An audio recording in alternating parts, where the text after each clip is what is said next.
on a drizzly Friday morning. Unfortunately, there'll probably be no lines at Elitch's because it's raining. Because it's raining, there's no line at Elitch's. So you have that. Well, the idea started with some old satellite dishes, plastic mirrors, broccoli strainer, and now Solar Roast Coffee is in Pueblo. They are the finalists in the Colorado Companies to Watch program for 2017. The company uses solar energy to brew their coffee. They've grown in the past years, and they're about to celebrate their 10th anniversary here in the next few weeks. We have the co-founder, founder, Michael Hark. How do you pronounce your last name, Mark? Harktop. Harktop. And then the Chief Growth Officer, David Ray, here to talk more about the technology. So take me way back to the beginning, guys. That list, the broccoli strainer. Are you talking those old satellite dishes that were like 8 feet across, the one my grandpa had in his backyard? Yeah, well, my dad had a couple of these things, and one was in a box in a garage, and it's a 10-foot satellite dish. And it's huge. Huge, and we covered it in mirrors, and we figured out if you covered something in mirrors, you could focus and make a lot of heat. And we used it for roasting coffee because I'm a trained coffee roaster. Is that where it all started? It all started because I needed a coffee roaster, and my brother David wanted to build something solar. Wow. And then from there, how did you get, first off, enough coffee to start roasting in this thing when it was, you know, just 10 feet across? How much coffee could it hold? It could roast an amazing 1 pound. So you started off with one of these. This is one bag. We could make one bag. One bag. Every 20 minutes, 30 really? minutes. Yeah. Well, that's not too bad. But from one bag, here you are almost 10 years later, you guys are booming. Yeah. Absolutely, had a lot of blends. We used remember the old Baba Booey blend we had way back in the day, and now here we are. Little Howard Stern tribute there, huh? Now here we are doing barrel-aged coffee. No kidding. Now, now take me through the difference between barrel-aged coffee and just regular coffee. Well, you tell the story. It's we were about 14 weeks from Thanksgiving, and we needed a product to sell in our cafe.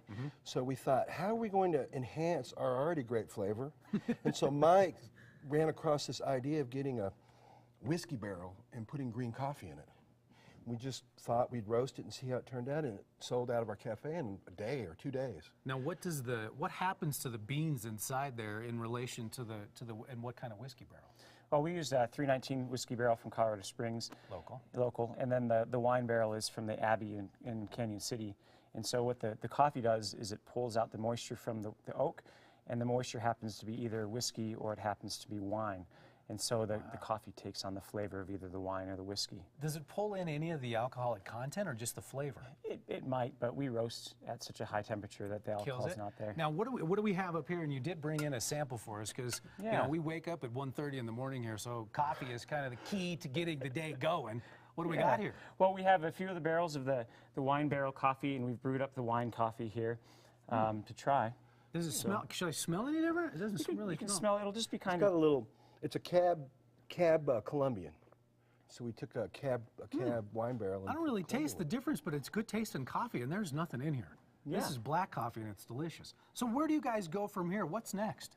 Well, what's next is we're releasing another wine barrel aged coffee. This will be Ethiopia on a Chardonnay barrel, and that comes out next week or the week after. We've got more whiskey aged barrels. For us, we're just starting to have a lot of fun. It's been a hard slog for many years, and now we're having fun with work, and I get to work with my best buddy. It's so been, we can do this. Yeah, I mean, we're doing this the old-fashioned way. We're not using co-packers. We're not outsourcing anything. Where do you guys get your beans from? Oh, from all over the world. Yeah, bean buyers. So we're not. Yeah, we're doing it right in Pueblo. We're manufacturing. I mean, it's really cool. We're kind of operating as like a 1950s company in a lot. We just don't know any better. And then we looked up, and we were going to these big food expos, and we realized that nobody's doing it this way. Yeah. Well, and now you guys are now almost ready to celebrate 10 years, and coffee is obviously key here at our station. And congratulations on being such a successful Colorado company. And we will definitely look for you in the future. Maybe we could get some of this delicious Java in the building. That'd be fantastic. So cheers to you guys. Cheers. Good seeing you. All right, and on a morning like this, Jess, a cup of coffee would be a great way to start, especially if it's been aged in one of those barrels. Oh, yeah, sounds delicious, especially a nice warm cup of coffee this morning.